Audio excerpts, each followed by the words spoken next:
और सकल ग्रहण दबनाई तो बिन रवि रातें।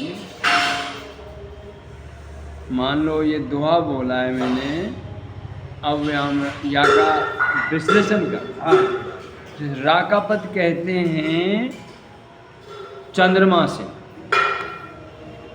रा का पद कहते हैं चंद्रमा से, तो रा का पद षोडश हुई।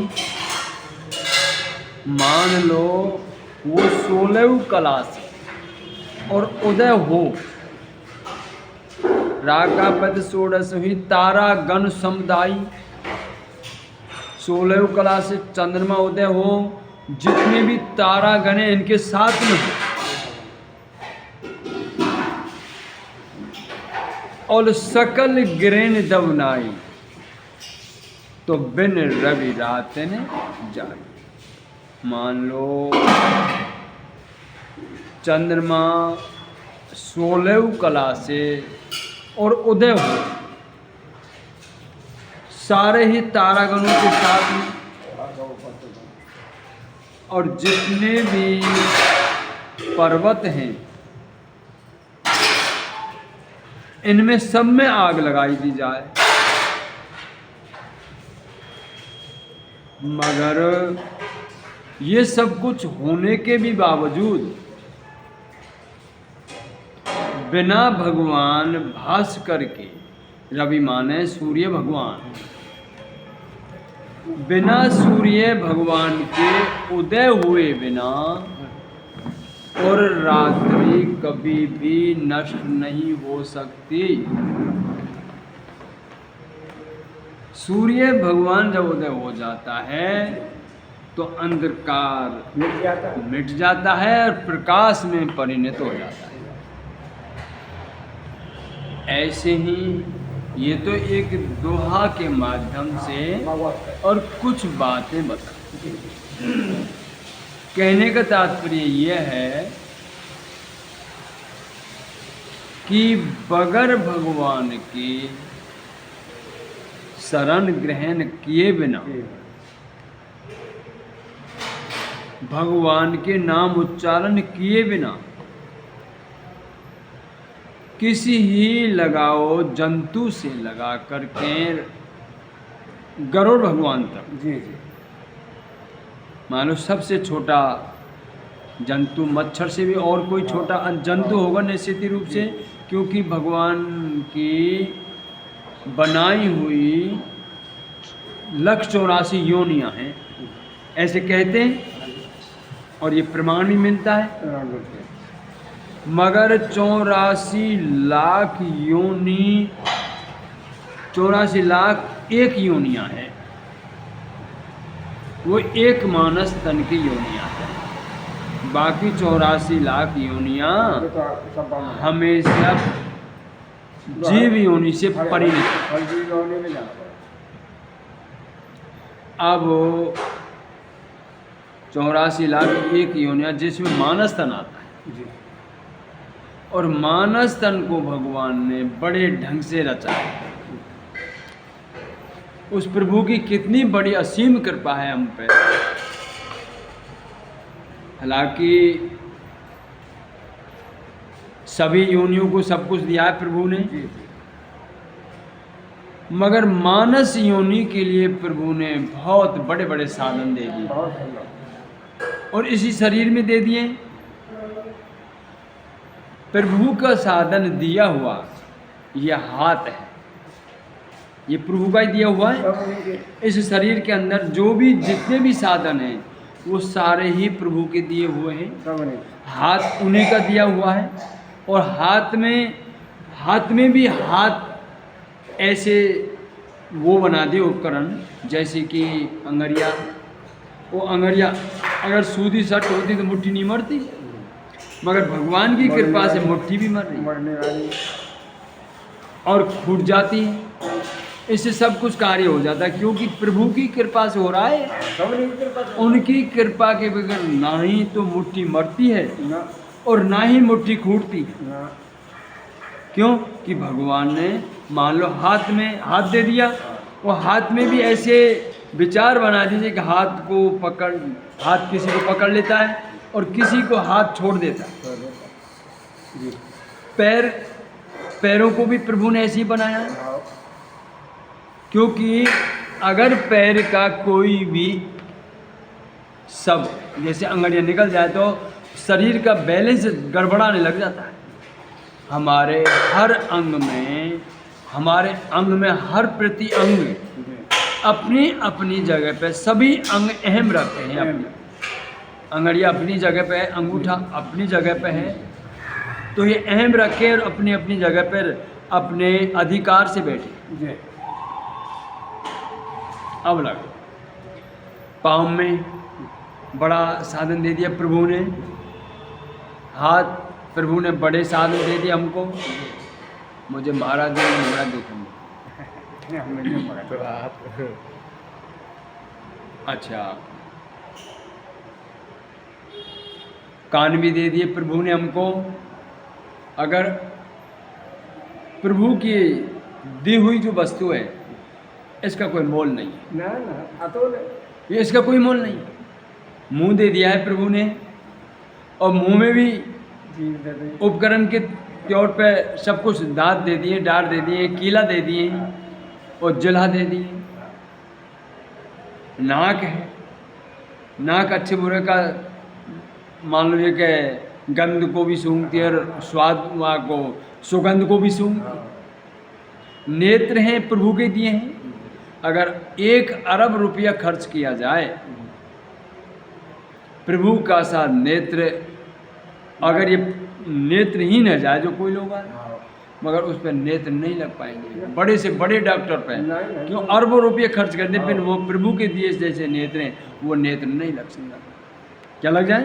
ना नकली लगा सकते हैं, नहीं। असली नहीं लगा सकते। प्रभु की जो देन है, वो बातों को प्रभु की जो वस्तु है, प्रभु ने हमको ये शरीर दे दिया तो प्रभु ने कितना बड़े हम पे मदद कर दी, बड़े उपकार किए।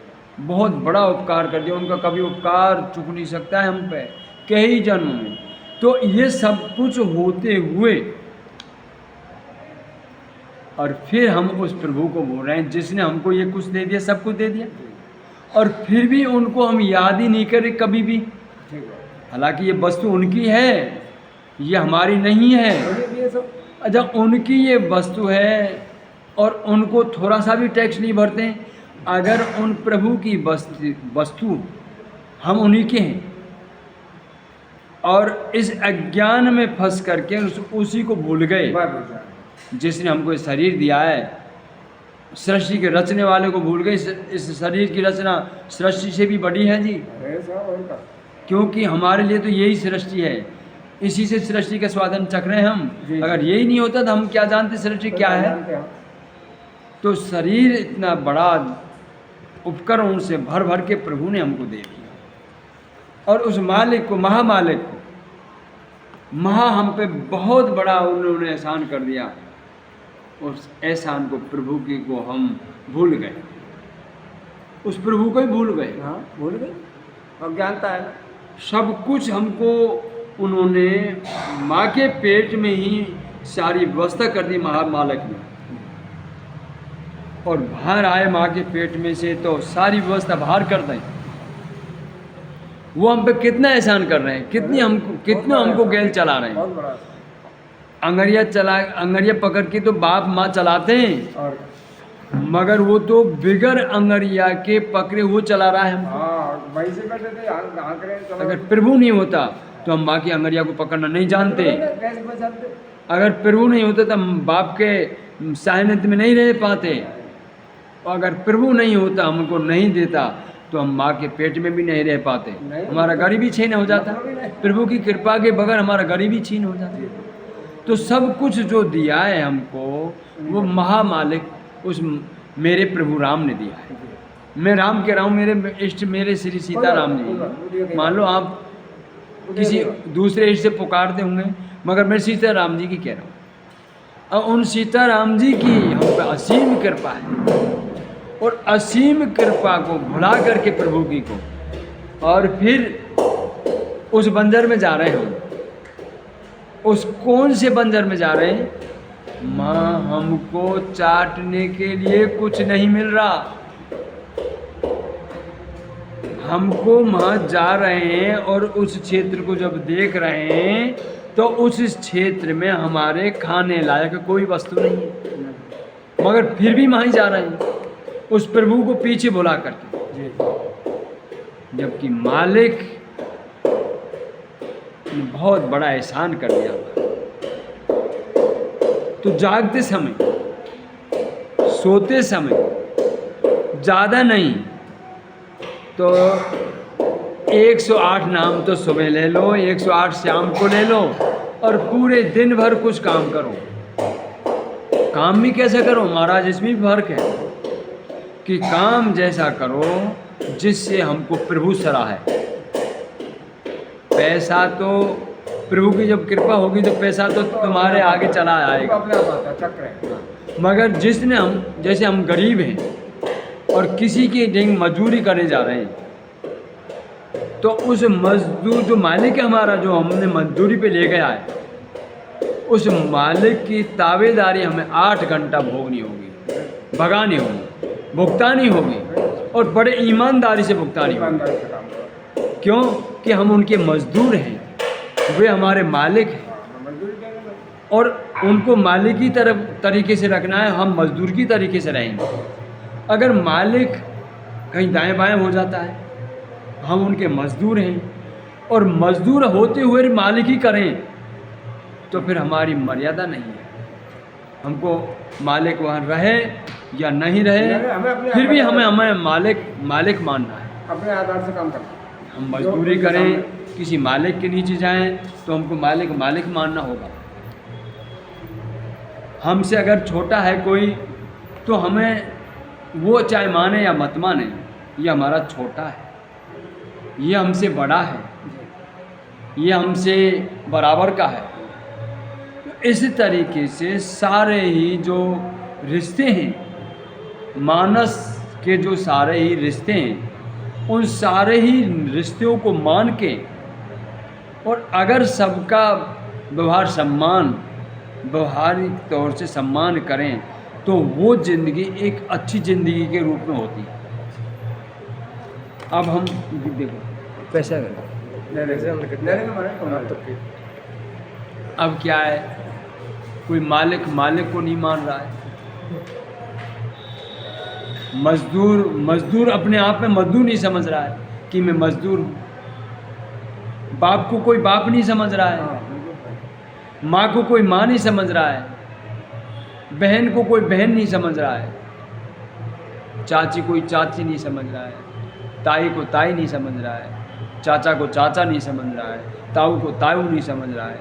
मान लो ये रिश्ते हैं, ये दरकनार है गई, इनको लोगों ने शाड़ में डाल दिया है। नहीं, तब कि हमको रिश्तों के रास्ते पर निश्चित चलना चाहिए।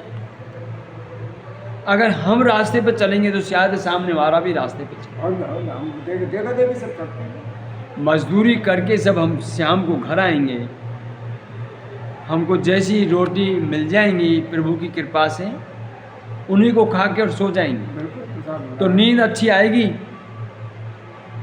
नींद अच्छी आएगी। और जब सोएं तो 5 नाम प्रभु के, फिर 5 ही नाम ले लो, वो ही आपका बेड़ा पार कर देगा।